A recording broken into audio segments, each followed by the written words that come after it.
Hello viewers and welcome to part 2 of our Ironman TT2 Ride on the Edge coverage. Now in part 1 we looked very much at the game, a lot of the new elements that have been added to the game, but also some of the various fixes for the core thing issues raised in terms of physics and other aspects.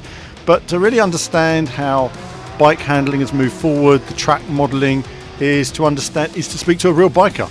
And in that sense I caught up with Davey Todd, who's been up and coming these last few years in Ironman TT, second fastest newcomer in TT history with a lap of 128.379 mile per hour. Lots of results on his sheet. Fourth at Macau Grand Prix in 2019, first at Northwest 200 Supersport race. He set a new personal best lap, 131.491 mile per hour during the 2019 senior TT race. Sixth in the senior race. Amazing, and in many ways, he's a quick newcomer, but he's used the game as a training tool to help him out.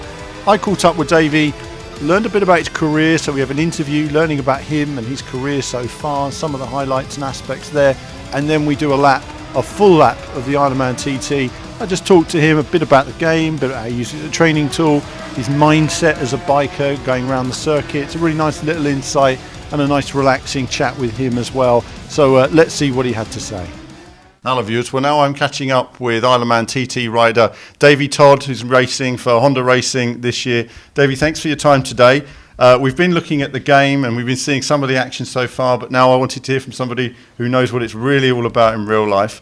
And from yourself, I wanted to find out where you got started in biking yourself. How did you get to the competing in the Ironman? Where did biking start for you?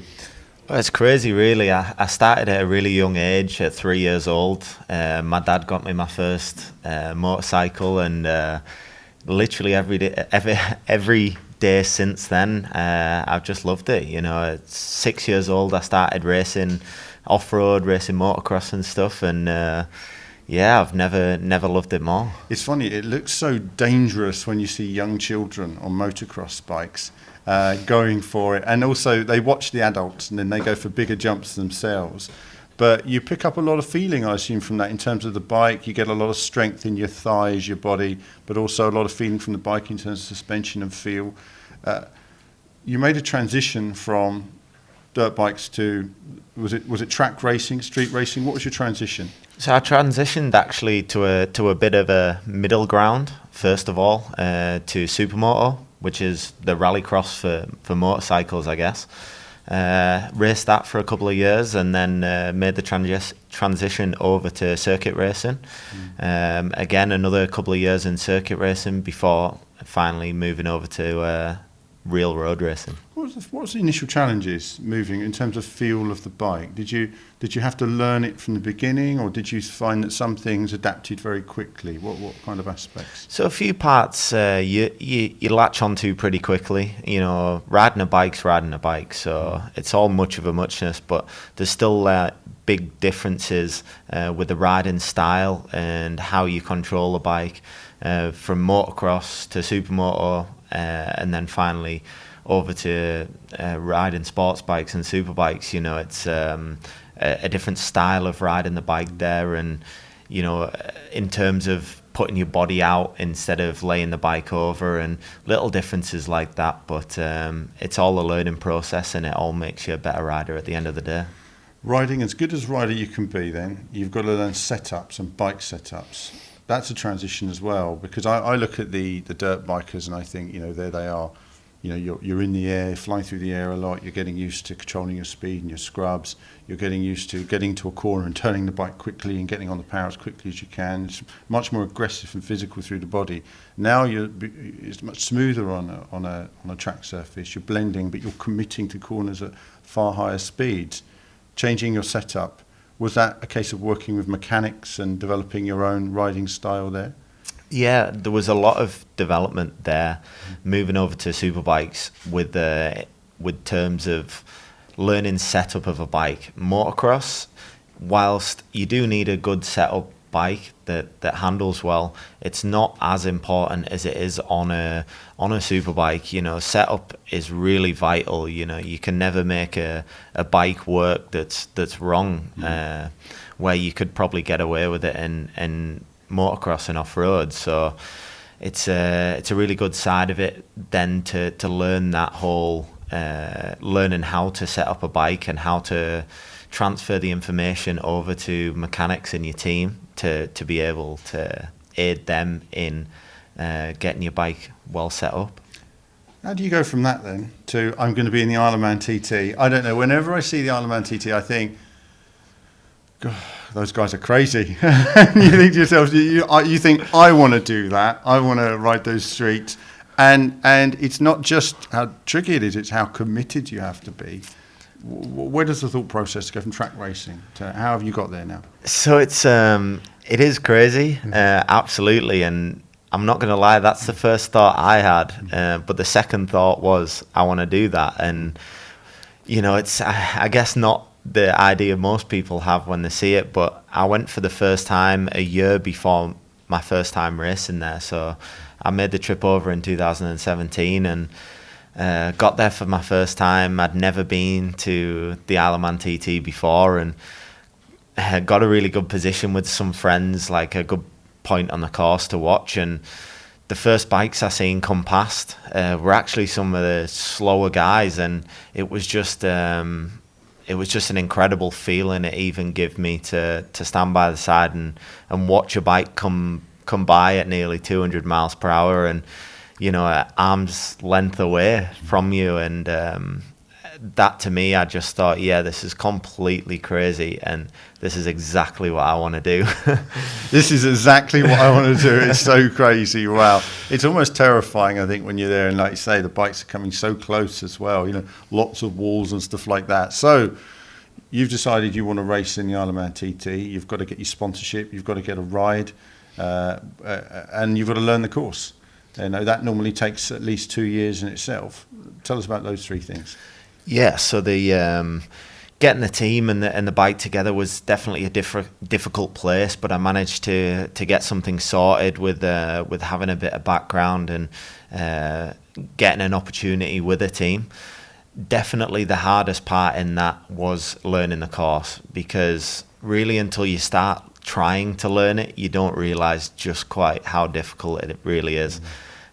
Racing all my life, you sort of think, I've learned a lot of circuits over the years and managed just fine, but the Ironman's different. It's so long, 38 miles in just one lap, and to try and memorize every corner on that, it's such a high speed as well. You're going to be going at such a high speed. It's so incredibly dangerous, and if you don't know where you're going, there's really big consequences behind that. So it was a really long process for those 12 months from my first time going over there to 2018 TT, which was my first time racing there.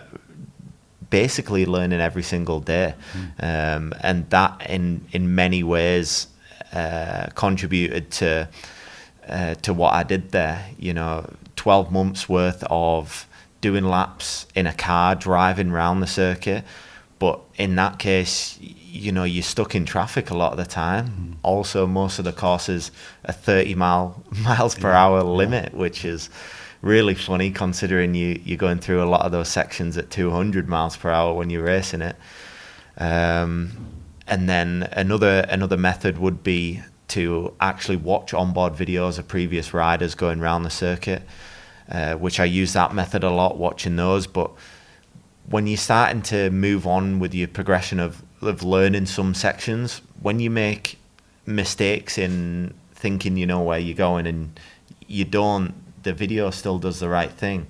So then the best thing for me was when the new TT game came out. I didn't even have a console at the time, and it was awesome for me to have that facility to be able to get the game and it be so accurate, the course, that I could literally learn the course from the game. And that was probably my best utensil, if you will, to be able to learn the circuit. It's amazing help now, isn't it? And we talk about simulation in motorsport and how they're saving money on tyre testing and everything else now by at least lots of simulation there. Ironman TT is such an epic course that it adapts well in that sense because it's much higher speeds. You've you're going to the Isle of Man, you've been doing your studying, the game's come out, you're looking at the final results. How's it all coming together for you? I mean, did you see a positive result from that? Did you actually say, I went faster through that sector thanks to the game? Was it able to help you positively? Absolutely. It was just a case of knowing where you're going. For the first time at the TT, you don't want to not know where you're going. As I said, the consequences are huge. So to be able to go there for my first laps and know exactly where I was going, but it was genuinely the game that gave me the confidence of that. Because as I say, that watching the onboard videos, you don't really know if you're doing it correct or not because you're just watching a video. So it does it right no matter what. And then same in a car, you're going so slow compared to the speed that you're actually going to be doing. So it's hard to judge that, isn't it? You're almost like a rally co-driver, really, making your notes and you're sort of assessing the sort of corner style and stuff like that. I guess, do other riders work together in terms of a little bit of assessment, or are you completely isolated?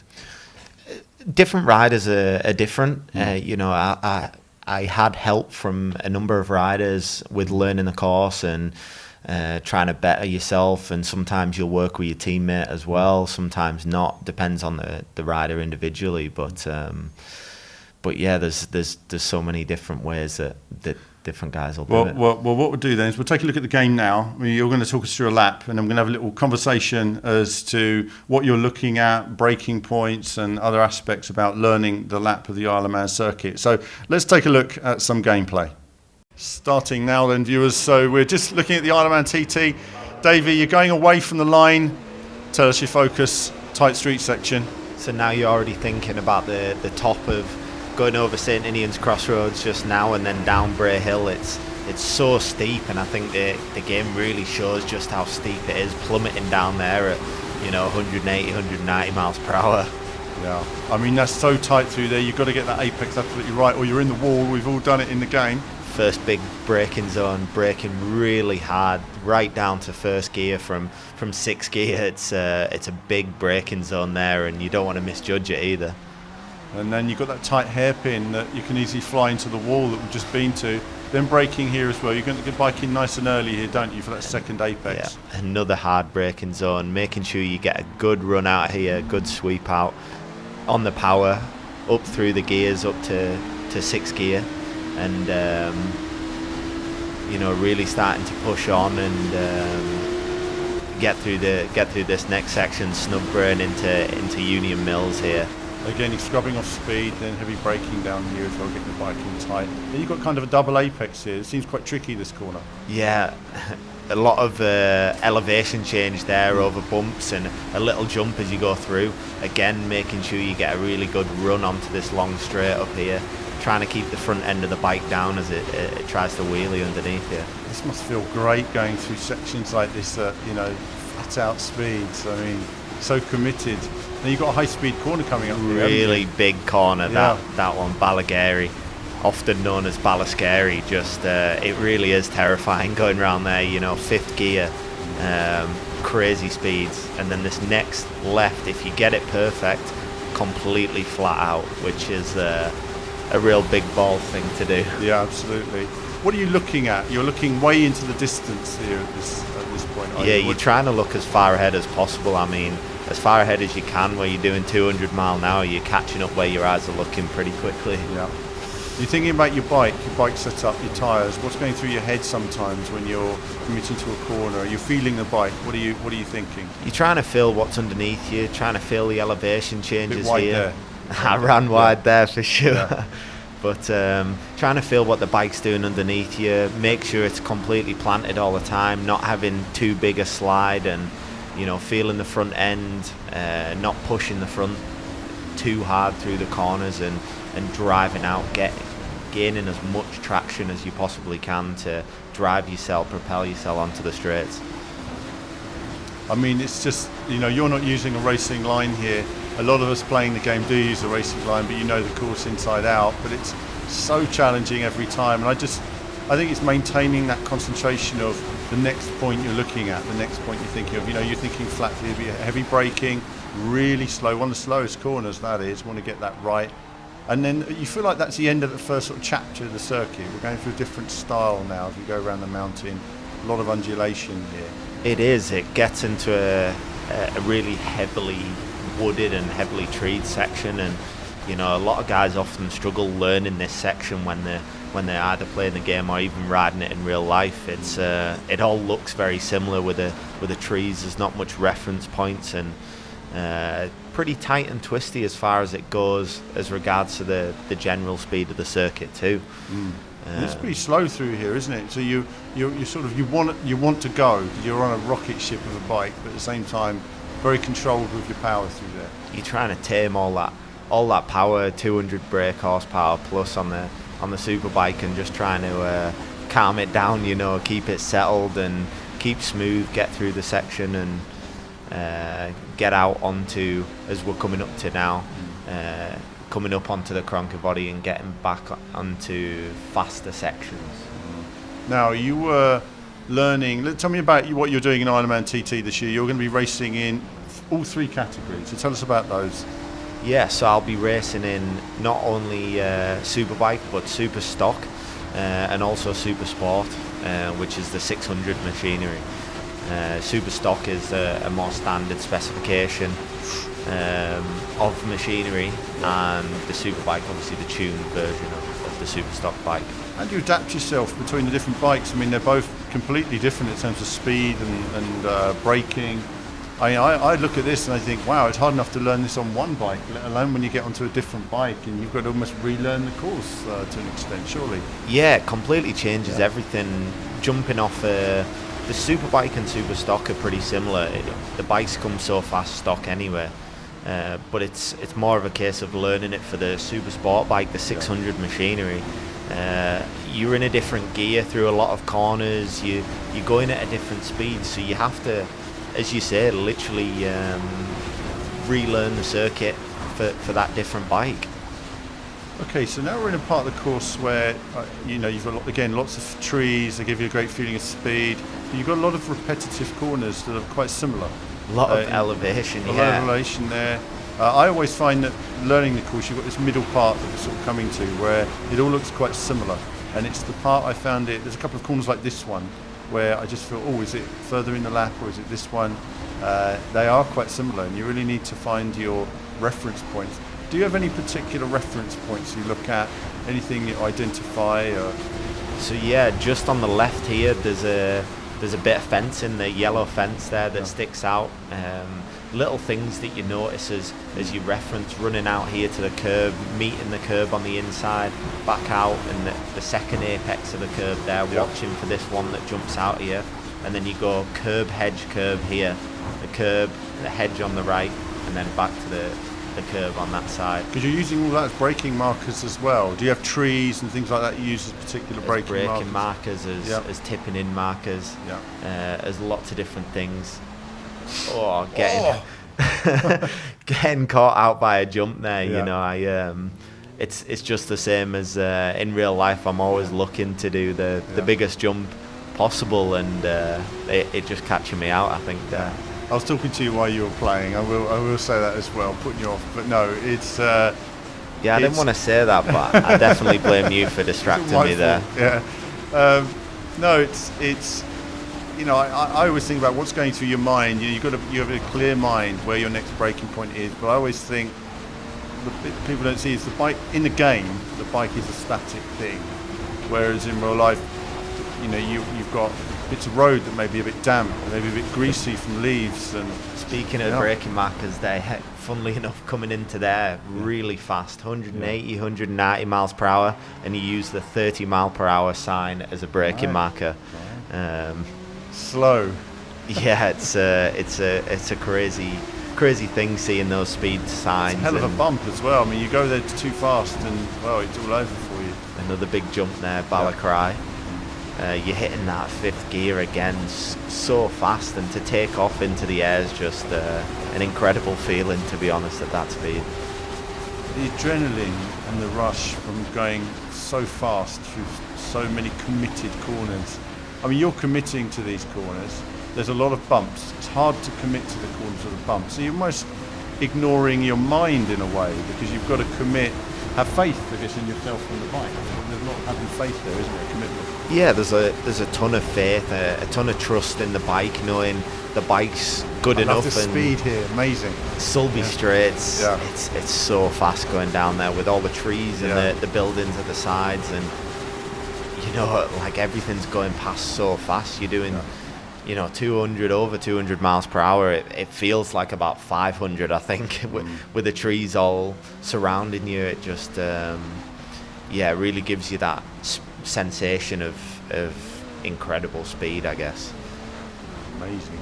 So you have these slow corners. Physically, is it easier, the high-speed section, the slower sections? Is it? Yeah, it's much more flowing. The faster sections flow much better rather than heavy braking and tight corners. You're having to muscle and maneuver the bike around so much more, which makes things, definitely physically more difficult. Do you feel your motocross background kind of helps you a little bit with that, kind of muscling the bike around in that way? Yeah, so I think my background from motocross and supermoto, a sport where you really have to muscle the bike around, I think helps me so much going around the TT circuit. Again, especially through this part of the circuit, Ginger Hall to Ramsey section, it's incredibly bumpy, and you really got to hang on to the bike for dear life, and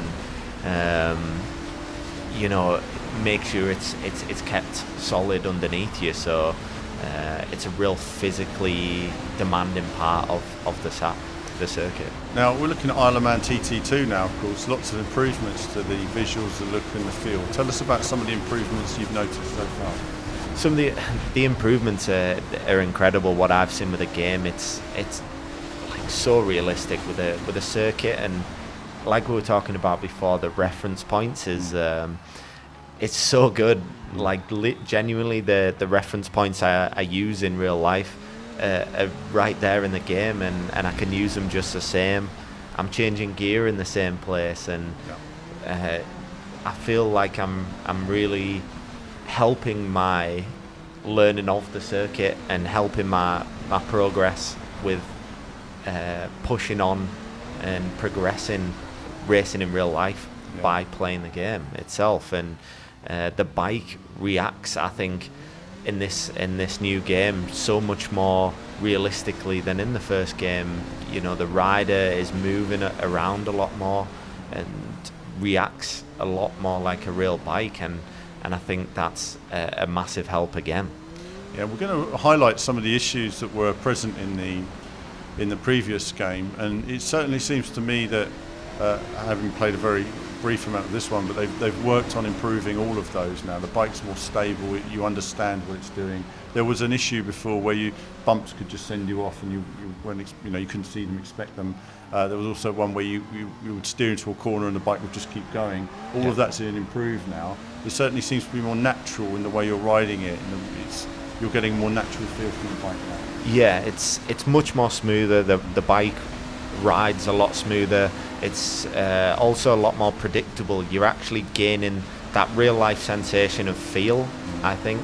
So you can start to see the bike react to what happens, and if you're pushing a little bit too hard, you'll see it move around a little bit before you would just instantly pushing crash. Too hard. And pushing too hard was dialed in very that was my very fault. quickly. That was my fault, I know. But pushing too hard. But it just shows, you're talking to me when we were filming this, and it just shows without that constant concentration, you just lose it. You've got to really be focused on what's next and around next corner. And I mentioned at the time, I love this flowing section. It's high speed, open views. You can see into the distance, but in a way it can mislead you because you can feel like you can go faster, but in actual fact it's tighter at times as well. So it does tighten up just after this part here. You're so fast for so long there on that section of the course, the mountain mile. You're completely full gas, flat out for one whole mile, and then braking right down to third gear. But you really have to keep your wits about you and keep your concentration levels right up, otherwise it can bite you really quick. Absolutely. So what are we looking at here then? You're getting your apexes there now. What's going through your mind at this point? So you're always thinking about what's ahead of you. This is veranda. You're coming around there. There's 4 apexes there. Yeah. You're clipping each one as you go around, and you're always thinking ahead, right, down 2 gears into this left-hander, opening the gas, back up another gear, a really fast right-hander just before bungalow. You're already thinking about where you're going to brake, get set up for this next left-hand corner, and then flick right over the tram lines, up Hillwood's rise here, hooking through gears again, getting your speed right up, and you're now thinking about where you're going to brake, setting yourself up for the next corner constantly. Your mind can never relax, really. It's one thing after another. I'm still amazed that you're able to do it on 3 different bikes. I find that, like you say, you're going from one to another, you've got completely different feel, and of course you've got different tyres, and we talked about how important tyres are. Tyre wear, this is a long lap. You're going to get significant tyre wear over the course of a single lap, let alone when they do the 4 laps. So tell me about that process. What are you feeling through the bike as the tyres wear?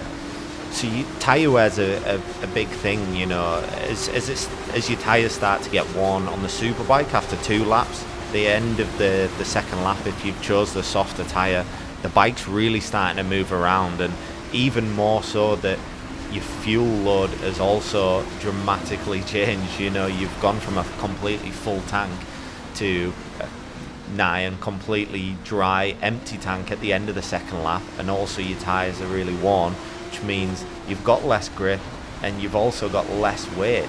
So the bike's spinning up a lot, moving around a lot underneath you, and you've got to react to that and ride to those conditions. What would that mean? Braking earlier for corners? Would it mean? Because it sounds to me like if the bike's lighter, then it's more nimble. So you can actually brake later. You can actually brake later once you get that lighter fuel load. It's something that you have to think about right at the start of the race with a full load of fuel. You're making sure you're braking early enough for the extra fuel load, but also you're slightly easier on the gas at the end with a lighter fuel load, not opening the throttle too hard, because the rear tyre will be especially warm. Well, we're coming to the final section of the course now. It's been great having some of the information from you, Davey, on this amazing lap. It really is incredibly challenging. Tell us who you're going to be riding for and where the fans can expect to see you at Ironman TT this year. So this year I'll be riding for Honda Racing on the Superstock and Superbike machinery on the all-new CBR 1000.